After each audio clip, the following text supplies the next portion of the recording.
Welcome to Subramani. What triggered this video is a discussion about the electricity bill for the month of April and May, right? So this friend of mine says, I have decided I will not use the AC unless the temperature while going to bed is in excess of 34 degrees. So for him the cutoff is 34 degrees, for somebody it could be 30. And for somebody it could be just going to bed means switching on the AC, right? And then there would be somebody who would put the sleep switch and say, okay, in 2 hours the AC should be switched off. And somebody else would say, I'll switch it off when I get up, right? Maybe I get up at 5 o'clock, 5:30, and I'll switch off the AC because I don't feel the need for AC. Why am I talking so much about this? It's simply because we are talking about a person who at best needs about 3 crores to live the rest of his life. And he has something like 20-21 crores, 2 daughters, both married, settled, doing well, their husbands are doing well, and both the children do not need the money that he has. I mean, it's not that it's going to hurt them, but they are not really dependent. Both are doing very well in their own lives and their husbands are doing well. The children are still too young, but this man is about 70, 71. And I found it very interesting that the way he spends has not changed much. Like I said, 3 crores is what he needs, 21 crores is what he has. Which means even if he makes some investment mistakes, some spending mistakes, some vacation mistakes, etc., etc., he really won't exceed 4 crores, right? So that's the kind of surplus that he has. But still somewhere he feels, oh, let me suffer. I don't need the AC unless the temperature crosses 34 degrees. So I asked him a very basic question. Do you sleep well with the AC on or with the AC off? The answer was with the AC on. Why would a 71-year-old who has more than enough money try to save on this? I think it's basically a ingrained habit of trying to save money or trying to look for. I have a friend's father who's at the age of 83 was looking to get extra 1% or 1.5% from a cooperative bank rather than from a State Bank of India, which was near his house. So I said, in your life that extra 1% won't really matter on your corpus because you're not going to finish your corpus. He died at the age of 84. Was it worth going around looking for that extra 1%? The answer is most of us are slaves to our own habits, whether it is a good habits or bad habits, whether it is frugal habits or spending too much. We get habituated to living a particular lifestyle and we find it very difficult to change. So asking older people to spend more or asking younger people to spend less, both seem to be very difficult. Try telling a younger person that you need to spend less, you can invest more, right, etc., all that. So that falls on deaf ears. Similarly, older people find it difficult to spend more. So this friend of mine was traveling to US and we all played a game on him. We got his daughter to send a ticket and she sent a business class ticket instead of a regular ticket. He did travel. He did have a lot of happiness with the tickets, with the way he traveled. And he now says, I will not travel anything less than business class, and he can afford it. I'm not saying everybody going to US or UK have to travel business class. You don't have to, but if you can afford it and if you are 70 years of age and you want that extra comfort, and he said he reached might take for older people, and older could be even 55, because at the age of 55 if you've decided that your children have enough or the children are headed in the right trajectory and they're going to earn well and you have much more than what you need, you sit down, you calculate 30 times your spending, your expenses at the age of 60, or say 40 times your expenses at the age of 55, is more than sufficient for you. So if you, like I said, if the gap between what you have and what you need is so huge, why would you not spend?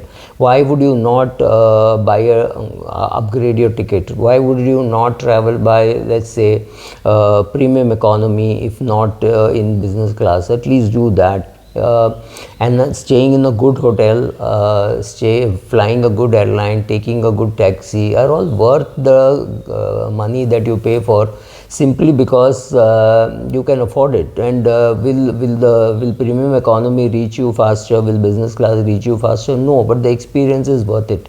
Why would you not do it? You would not do it simply because we are all trapped in our own frugal ways of living, right? So it's a question of, and we keep saying, oh, it's not about money, it's about just that I don't need it, I can travel by this way, I can walk. It's just 1 kilometer, I can walk. Yes, you can walk, but not at 34 degrees on a month of May, right?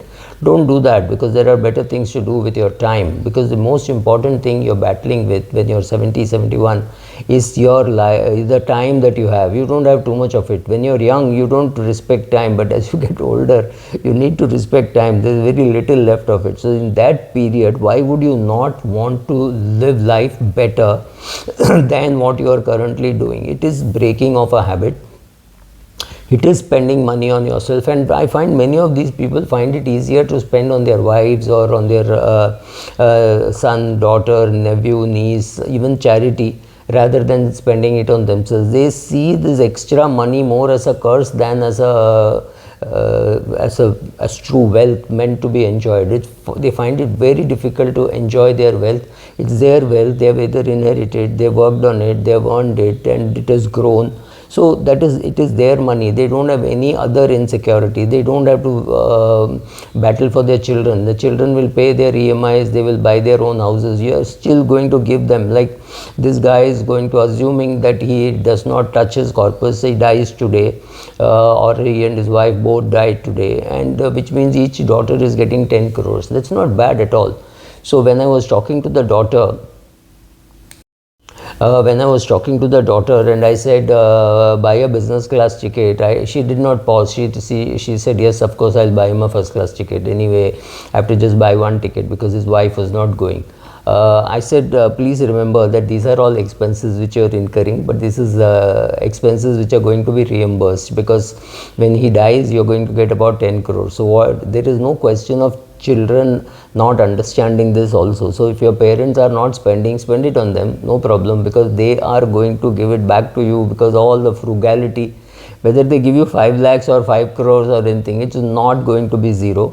And it is something which anyway is going to come to you. So after 5 years, if your father is going to leave you 10,000 shares of Hindustan Lever or 5,000 shares of Hindustan Lever, buying him one first class ticket or buying him one business class ticket, first class is a little over the top maybe, buying him a simple business class ticket for traveling is not a bad investment, because the ROI is going to be infinite, right? Of course, you can always say that even if I don't spend that, I'm going to get that money. That is true, but the ROI is infinite. Give him or her, give your parents a good life, better quality specs, better quality in food. Many of them don't compromise. They eat good food, they cook at home, they eat, they will not go out and eat, which is perfectly all right. That is a choice which they have made. It is not that they love eating out but they can't afford. That stage is crossed. So they don't now like to eat out. They eat out maybe only with their with younger siblings or younger kids, nephews, nieces. So where do you spend your money on? Many of these people I find doing a lot of charity, paying school fees for their servants' kids, buying school bags and notebooks, and I'm saying all this because all this happens in the month of May and June. So they are happy to spend money on all that. I mean, I have a friend who bought 2 iPads for his caretakers, 2 kids, right? So those are all things which they are willing to spend on, but spending on themselves they find very, very guilt-ridden and something very wrong. Maybe their parents ingrained that value system in them, but they are finding it very difficult to spend the money. What is it going to happen? Well, your children, grandchildren are going to spend it anyway, right? So some money is going to be spent. Of course, the American belief that you are going to live only once, so you have to spend everything before you die, is not something which you can even tell an Indian, because they believe in rebirth, they believe in giving money to their children. So that is how the Indian mind works. My argument with older people having money sorry, is to break this shackle, saying that delayed consumption, why do I need, what is wrong in going by a second class train, why should I go by any other means? That's all fine, but the thing is, what you have is limited amount of time. How to use that well and how to use it very well is completely in your hands. when you're stuck with wrong set of people in the bad train, do you think that I wish I was going by a higher class? Do you think, oh my god, I got a bad seat, I got a bad berth, I wish I was going by second AC and not by third AC? Right? Have you thought about it even once? If you thought about it and you can afford it, just go for it. Eating in a better restaurant, traveling by a better mode of transport, traveling by air instead of traveling by train, traveling by premium economy instead of traveling economy, or traveling by business class instead of traveling economy, especially if you have flights more than 7-8 hours. These are all things, if you can afford it, do it, because what all of us have less is time, and using that time well, using it more comfortably, reaching the place in a better shape, buying a better camera, buying a better lens, using it is all worth it, because you're going to give it to people who don't need it. Your kids are doing well, they're better off. So don't feel so guilty, don't think 10 times about will I use it and all things like that. It's perfectly all right to go and spend some money. It's always good to join a gym and go 3 days a week, not 7 days a week, just because you paid some big amount of money for the membership. These are all things which you can afford to do it, do it. Don't wait for some one great day to happen. You're just preparing your life to go. All of us should be anyway 1 foot in the grave. So you might as well enjoy what we are doing. Spend your money where your mind is. Some people may want to spend on travel. Some people may want to spend on a better air conditioner in the house. Whatever it is, check out all that, do what you enjoy, and don't worry, you have enough money and you're anyway going to give your children also enough money. Thank you.